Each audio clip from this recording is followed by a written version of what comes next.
everyone for joining us this evening or this afternoon, depending on where you are. Thank you for joining us in the salon. So my name is Cleona Farrell.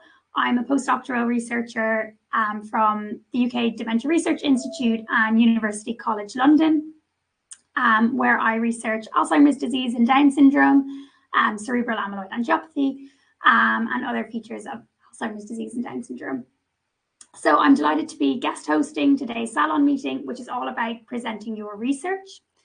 As you probably know, these salon sessions are a new type of gathering where we explore research and career topics to get some new perspectives and to hopefully educate, entertain, and drive change. So we will start with a 30-minute live stream, including thought-provoking and informative talks from two guest speakers who have a unique take on the topic of today's salon. And then we'll have a little discussion. We will spend then the last 30 minutes with our cameras off and microphones muted so that we can enter the chat and ask questions to the speakers, and they can respond in this way so that everyone can see the discussion. So next, I'm going to introduce our speakers. So we have Dr. Oscar Lazo and Luis Camprubí-Ferrer. So hi to both of you and welcome. So Oscar is a research fellow in the UK Dementia Research Institute at University College London. There, he has been developing a research program to use what is known about RAB10, small GTPAs, and its role in the endosomal plasticity to provide novel therapeutic targets against dementia, especially in the context of Down syndrome. And Luis is a PhD student at Lund University researching neuroinflammation and Parkinson's disease. Having grown up in Barcelona, he has always been fascinated by the brain and his second passion, which is science communications. So I'll very quickly set the scene. Presenting your research effectively is a key skill in academia, whether you are at a conference, a seminar, delivering your PhD defense, or talking to a lay audience. When presenting your research, several issues can arise that might challenge the effectiveness of your communication or the reception of your work. In this salon session, we have two speakers to share their tips and talk through their own experiences of presenting in difficult circumstances or different circumstances. And as always in the salon, we will be asking you to share your advice and discuss your issues. But for now, we can hand it over to our speakers. So I'll invite you to share your screen. Luis, I think we decided you would go first. Fantastic. Yeah, thank you so much, Leona, for that. Yeah, you can hear me all right, I hope? Yeah. Great. All clear, and we can see your screen as well. Nice. Is it good like this? Yeah, looks all good. Great. Thank you so much for the introduction. It's a real honor and a pleasure to be in these nice salons that you guys organized here. And the topic that we will discuss today, it's a really challenging one, of course. It's how to present science, how to present our research. I have to start by saying that nowadays we are just bombarded with so much information, either with this social media. Not only that, but I think that's been applying into science a lot, with so many articles coming, research output, and we just need to focus on where to watch and where to listen and where to read.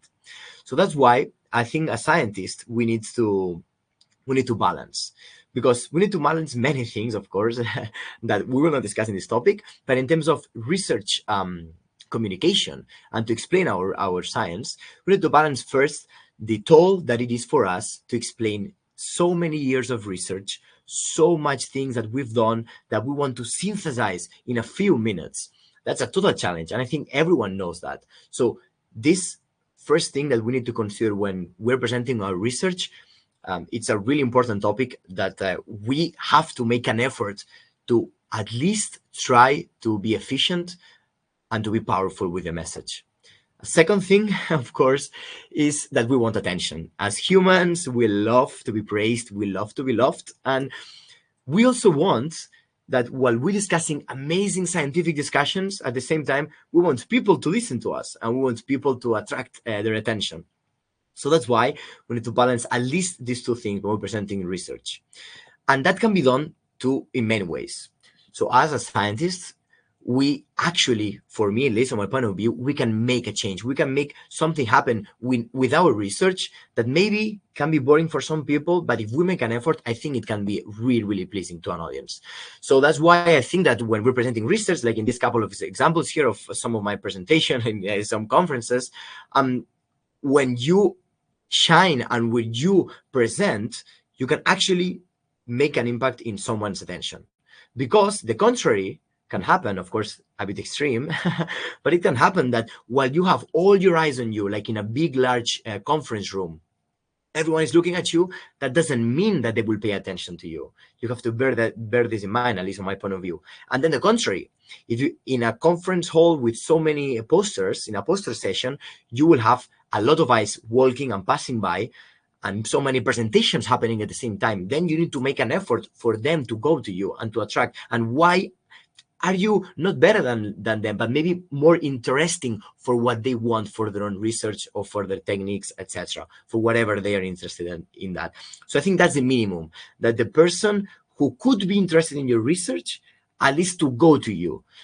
I'm not saying to attract everyone, because not everyone will be interested in what you're doing, let's be honest, but at least the person who is doing something similar to you or has something to learn from what you're doing, or you have something to learn from them. So that's why I want to say that the first thing that you can change when you make a presentation, of course, is the slides or the poster or whatever you present. So I want to start by saying a few tips that that I think from presenting and also from watching other people present that I've learned. But the first thing that I think is important is the presentation has to lead what you're saying. With that, I mean that you need to help yourself and help the audience follow what you're saying.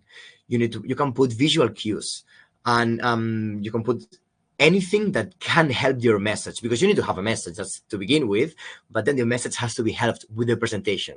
Help with putting information that is not maybe too much information and not too little information from what you want to say. So then the first thing that you need to do when you're doing your presentation, I think at your home or at your desk, is to build a good presentation that leads then what you're saying with your own words. Later, as a scientist, I think we are also storytellers. Whether we like it or not, you need to tell a story. And actually, you're not telling any story. You're telling your story. And this is really, really important because you know better than anyone your own story. And as a good storyteller, I think research communication has to have good structure.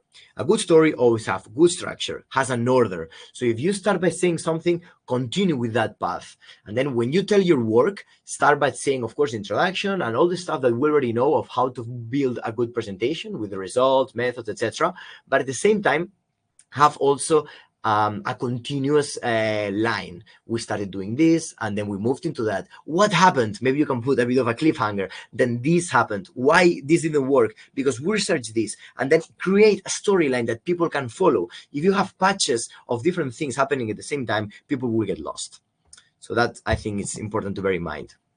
Then especially for when you're presenting slides, use technology to your advantage. I think that's important. If you have a pointer, for example, that's really useful. That's all of these are your allies when you're presenting, like your microphone. Or when you're presenting a poster, maybe a graphical abstract can help out a lot. A good image, a good graph that presents in a couple of seconds things that could be said with minutes of talking. Then, don't assume anything. Remind always the viewer and the listener. That is especially important in a slide when you want to put, as I was saying before, a lot of information, right? But you need to remind yourself that of this grammar rule, that you need to present science in a way that your grandma could understand or your grandpa could understand. That maybe it's not entirely true, but at least can help you out a little bit by thinking, at least in your back, on the back of your head, reminding yourself that you're presenting something that you've done for many years, but people don't know that much about. So at least you need to bear at the same level as them. Not only that, but you know why catchy music works? Catchy music works because it repeats all the time. It repeats. So if you want to make a presentation or a poster that, you know, it gets catchy and it gets into people's minds, you need to repeat stuff. And that always works.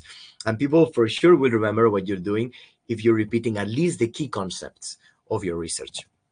Then finally, about about this topic, one of the most talked things, at least where I work and in experimental science, is the continuous bombarding of data. So avoid that at all costs, please, because if you have a UMAP, for example, of a sequencing, so many dots can happen. So follow the presentation has to follow what you're saying, as I was saying before. Therefore, help yourself, do eye-catching things and be clear so the person don't get lost. For example, you can zoom in a part of a cell or a circle, something. I don't know, bold letters if you're using a table with a lot of data.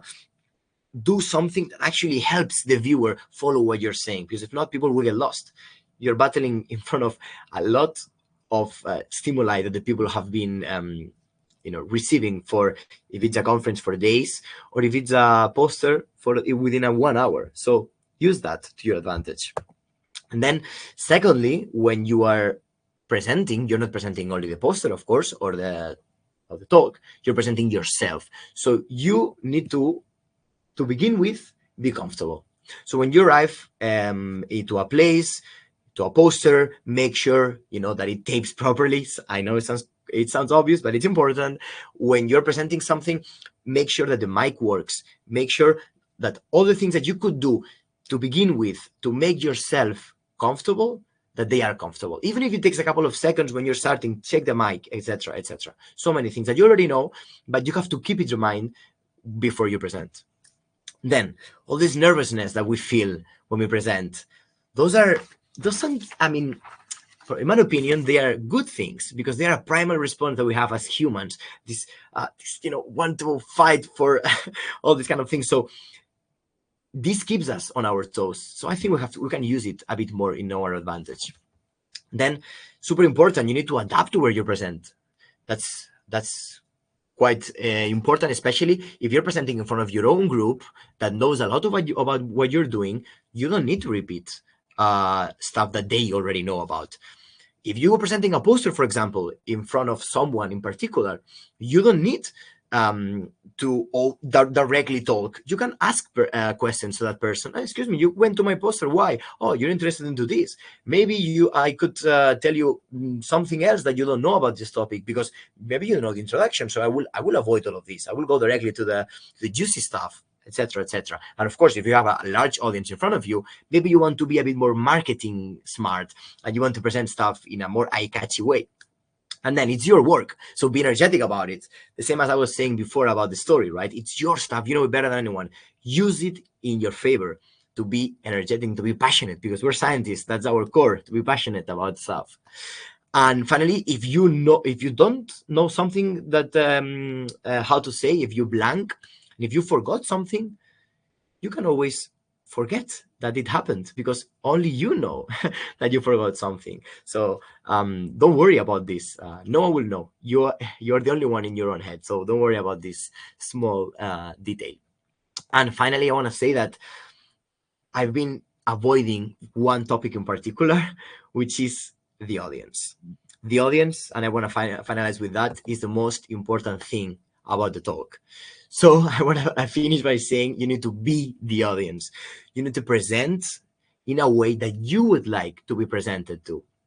And with that, I want to finish, because you know better than anyone how to make a good presentation, because we all attended so many talks, posters, conferences, etc.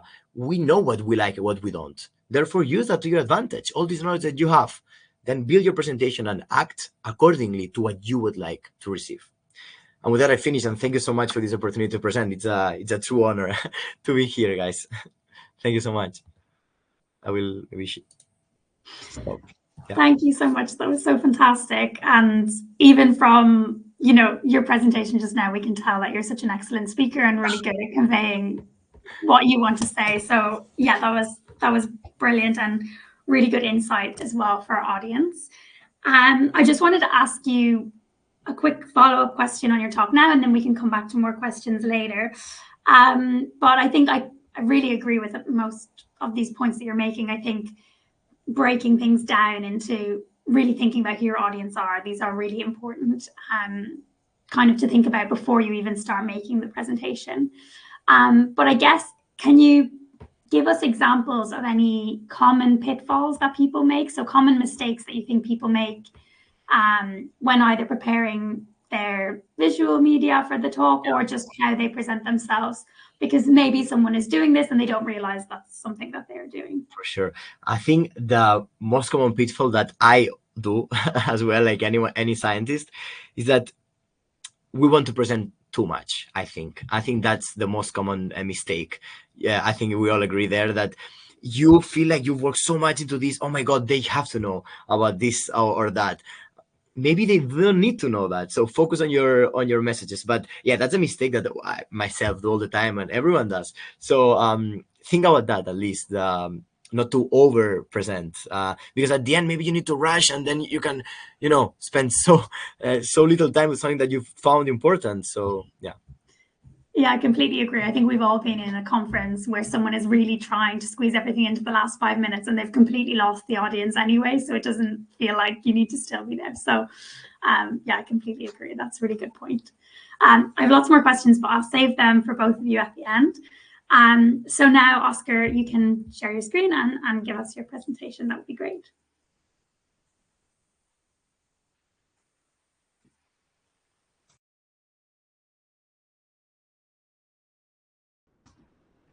Okay, can you hear me now?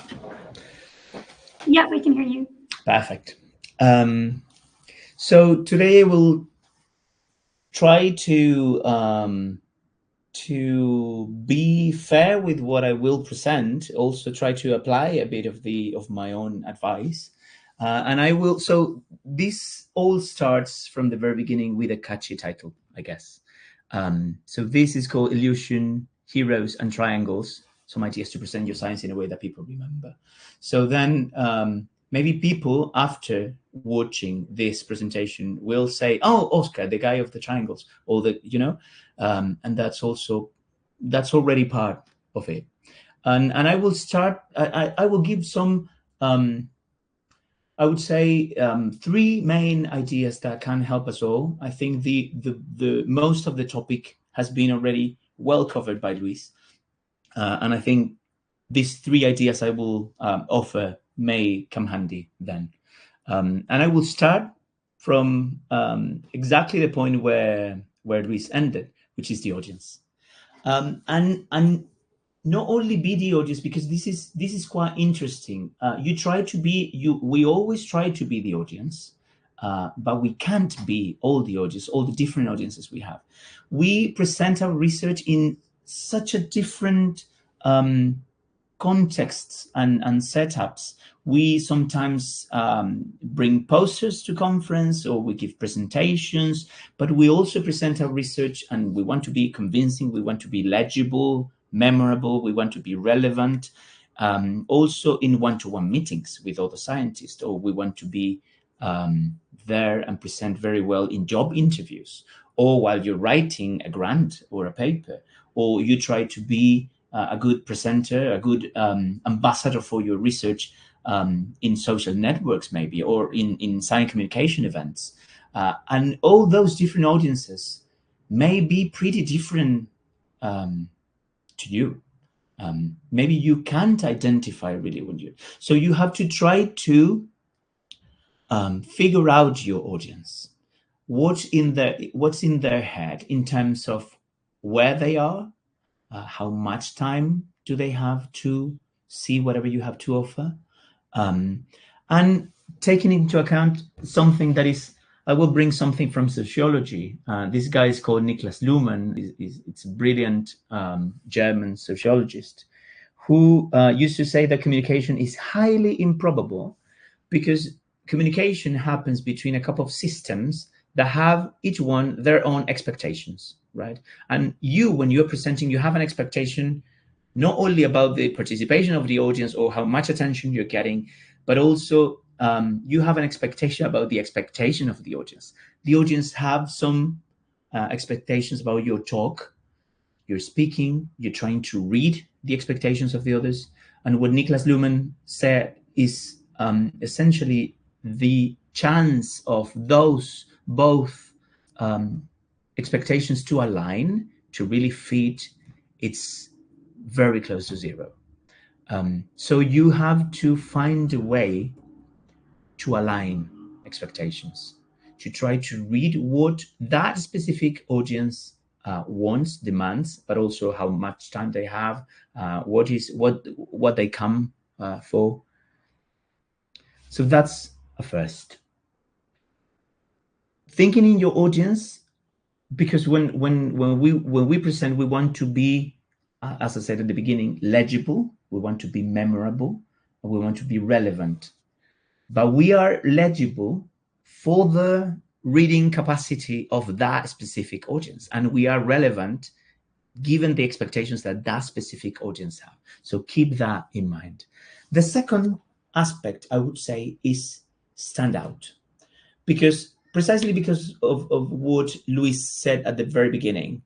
There is so much information around, and when you go to a conference, there's so many presentations and even more posters, that it's very unlikely that people will remember you if you don't have something that really stands out.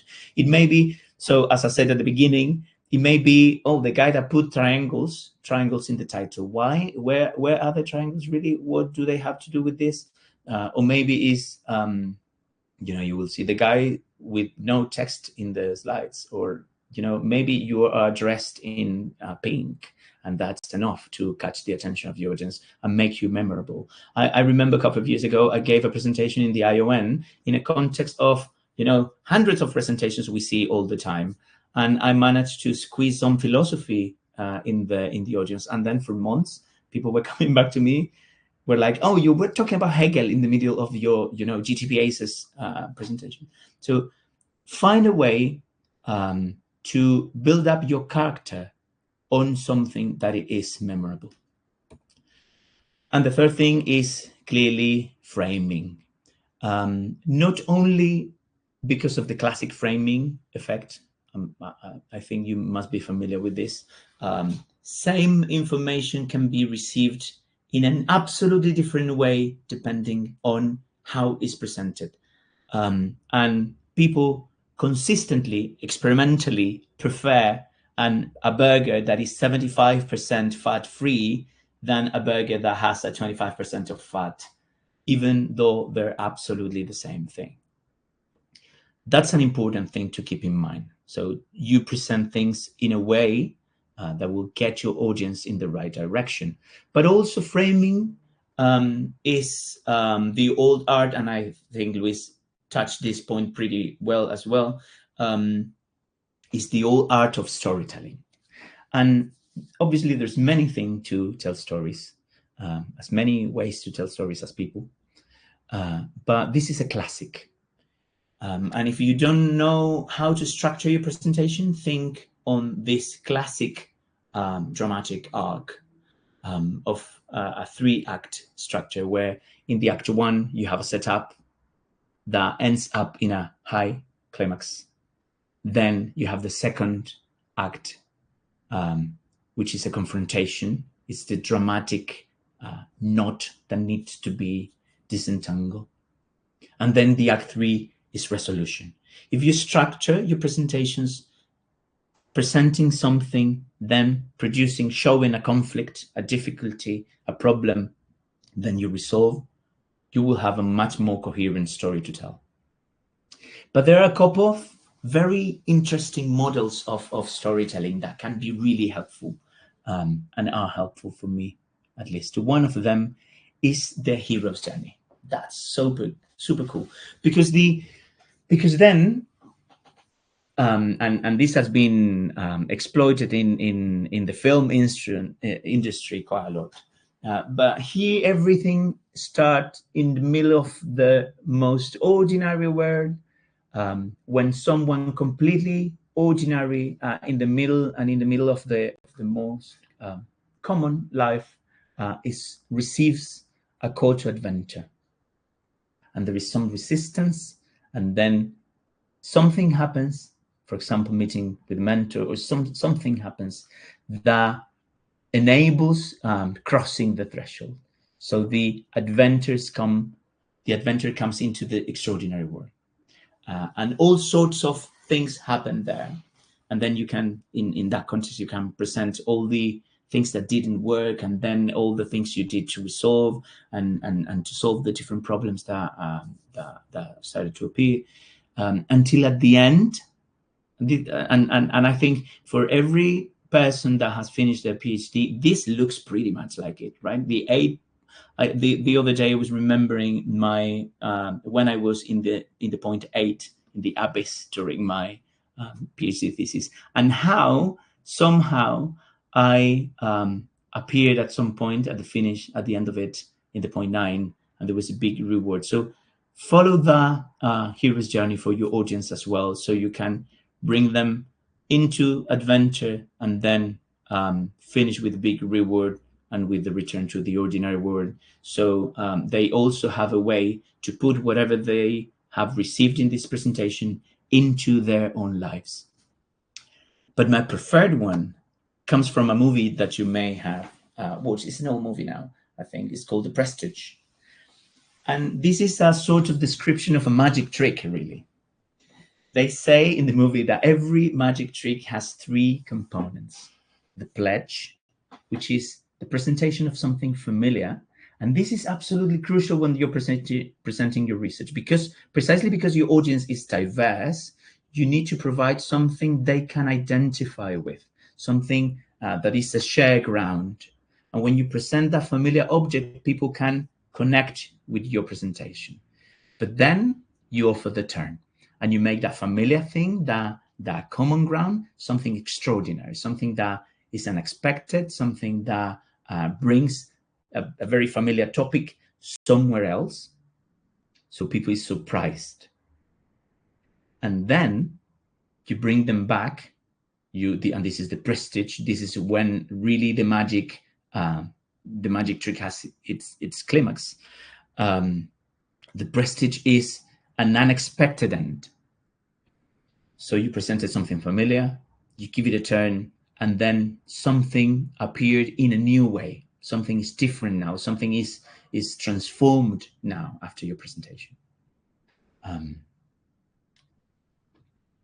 Obviously, the temptation here, after you have framed your presentation thinking on a specific way of telling your story, either the 3-act structure or the hero's journey or the prestige, the temptation is overcomplicating things. And I completely agree with what Luis said. Most of the time, our bigger mistake is to try to squeeze too many things in one single presentation. So keep it simple. And for me, the trick to do that is thinking on triangles. Because probably people won't get more than 3 messages from you. And if you give more than 3 important messages, people will forget some of them. So every time I go, and this is my reality, this is the technique I use the most. Every time I will prepare a presentation, every time I will go to a meeting, even to a one-to-one meeting, every time I will have an interview of any kind, every time I draw a triangle and I go, okay, which ones are going to be my 3 powerful ideas I want to communicate, because people won't get any more than that. And if you have been paying attention to this presentation, you will see them. One is the audience, the other is building up the character, and the other is the framing. Thank you very much, guys. And I hope this works. Another fantastic presentation. Thank you so much, Oscar. Yeah, I think that was just fantastic. And both presentations have really complemented each other, which I think you guys didn't even plan to do. So that's excellent. Kind of touching on what you've discussed and actually how you've discussed your topic, Oscar. I think in kind of academia, we're taught to maybe stick to a very standard idea of how we present our poster, how we present our data. And I think it can, in a way, you need to be quite brave to step outside the mold of the norm and deviate and actually present your ideas in a distinct way, in a memorable way. So do you have advice for our audience on how you kind of build that courage. Are there techniques for you to kind of be that one in your lab that stands up and does things a different way? Because it can be quite intimidating to do that sometimes. Yeah, I think the bravery factor needs to be part of the passion you feel for how you present. I think that's the seed. But I think many people have that and still, don't take the step forward. And I think the one advice I can give is prepare this with plenty of time. Prepare way in advance and practice, because what you want is that whenever you're gonna be brave enough to take that step forward, you want it to be perfect, and that the only way that for that happen is practice, and also that gives you the opportunity to have some practices in front of other people. I remember when I was when I gave that presentation in the ION where I introduced like Hegel's dialectics in the middle of the thing, which was a like cell biology presentation. I was preparing the thing 2 weeks in advance, and I was quite unsure of doing that bit because it was not only Hegel's dialectics, it was a bit more. And then so GP, my mentor, was in the office. And was like, GP, what do you think about introducing Hegel on the? And he was like, what? And he was like, come and see how I plan to introduce that part of the presentation. And he was like, that works. And that sometimes is the only thing you need to push you forward. Yeah, getting some confirmation from someone that it makes sense. That's really good advice. And that's only happening when you are presenting when you're preparing with enough time. Yeah, I think that's also something that maybe we didn't touch on, but brings us on kind of nicely to the more practical side of good presentation. So I guess it would be great to hear from both of you. In an ideal world, how long in advance would you prepare your visual materials, and do you prepare them after you've decided what you want to say, which I'm sure you both do in a way? And then how do you practice? By yourself out loud or in your head, or how do you do that? Maybe Luis, we can hear you first. Yeah, thanks. It's a great question.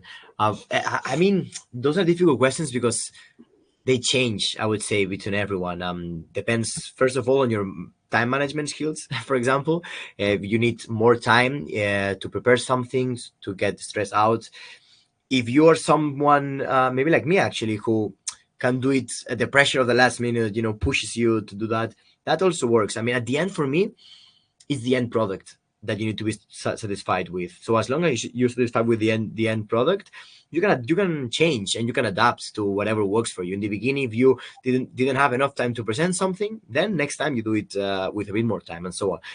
So that's why for me it's difficult to say a straight answer in that about that question. But the second topic that they mentioned, I think, I mean, it's a bit tricky. I don't know what Oscar thinks, but I mean, when you're presenting your own science, in terms of practicality and having in mind always the audience, yeah, there's just so much that you can do that can change. I mean, presenting with time, I would say, it just depends on so many factors that you can do, and as long as you're comfortable presenting, I think that's the most important thing as well. So yeah, I don't know, it's a bit more tricky, the second part, though. Oscar, what do you think What do you about think? kind of preparing and then practicing? Practicing out loud always for me is absolutely crucial. I for example, well, this presentation I didn't practice out loud. I didn't have time to prepare it way in advance. As I said, I didn't follow my own advice, and I was and I struggled, and I had to compensate in other ways, but it's so saying it out loud allows you to get control on planning the tone you're going to use, the volume dynamics you're going to use. I think people, I don't know if everyone realizes this, but the presenting your research has an obvious, cognitive, rational, scientific bit, which is about the planning and the specifics of the story you want to tell. Is the content, but presenting is a performing art. And as such, you need to work on your voice, work on your gestures, work on how you stand, on how you move.